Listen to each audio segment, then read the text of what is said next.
বাড্ডা থানা যুবদল একটু আস্তে আস্তে যান, একটু আস্তে আস্তে যান, একটু আস্তে আস্তে। আমাদের কেন্দ্রীয় নেতৃবৃন্দকে নিয়ে যে গাড়িটি পিকআপ এমপি সেটি একটু জায়গা করে দিবেন। আমাদের নেতৃবৃন্দকে অনুরোধ জানাবো আপনারা একটু এই গাড়িটিকে জায়গা করে দিবেন।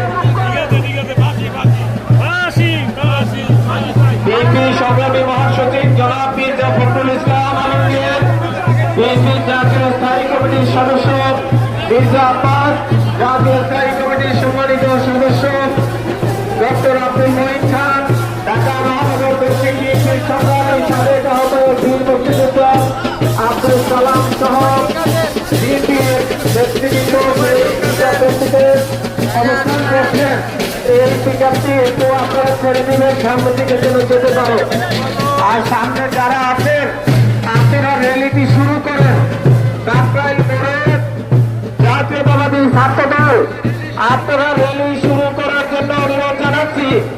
মাননীয় মহাসচিব সাহেব নির্দেশ দিয়েছেন র্যালি শুরু করার জন্য।